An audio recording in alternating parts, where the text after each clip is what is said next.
ফিলিস্তিনের পশ্চিম তীরে আরব দেশগুলোর পররাষ্ট্রমন্ত্রীদের বৈঠক করতে না দেয়ায় ইসরায়েলের তীব্র সমালোচনা করেছে সৌদি আরব।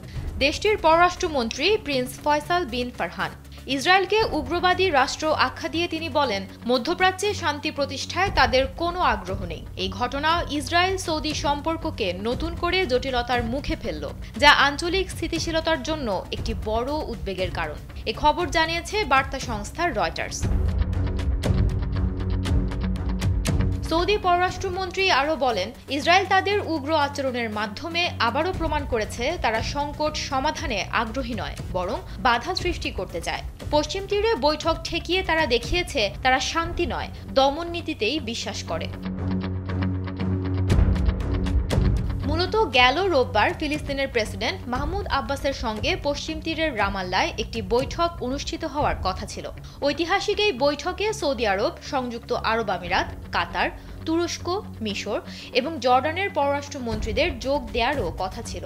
এই বৈঠককে ঐতিহাসিক বলার কারণ 1967 সালে আরব যুদ্ধের পর পশ্চিম তীর দখল করে নেয় ইসরায়েল। পশ্চিম তীর যেহেতু ইসরায়েল নিয়ন্ত্রণে, তাই সেখানে প্রবেশে আরব মন্ত্রীদের ইসরায়েলের অনুমোদন নিতে হয়েছিল। 1967 সালের পর এবারই প্রথম আরব রাষ্ট্রের মন্ত্রীরা রামাল্লায় বৈঠক করতে চাইছিলেন। এজন্যই এই বৈঠককে ঐতিহাসিক বলা হচ্ছে। আরব মন্ত্রীরা রামাল্লায় সফরে যাবেন শুনে বৃহস্পতিবার নিজের মন্ত্রিসভার সঙ্গে বৈঠক করেন ইসরায়েলের প্রধানমন্ত্রী বেনিয়ামিন নেতানিয়াহু। সেখানেই সিদ্ধান্ত হয় এই বৈঠকে বাধা দেয়া হবে।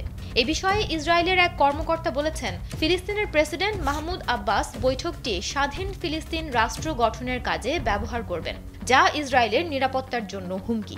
এজন্যই এই বৈঠকে বাধা দেওয়া হয়েছে। বিশ্লেষকরা মনে করছেন, এ ঘটনা মধ্যপ্রাচ্যের শান্তি প্রক্রিয়াকে আরও জটিল করবে এবং সৌদি আরব ও ইসরায়েলের মধ্যে সম্পর্ক উন্নয়নের সম্ভাবনাকে কঠিন করে তুলবে। সুমনা মুস্তফা, কালবেলা।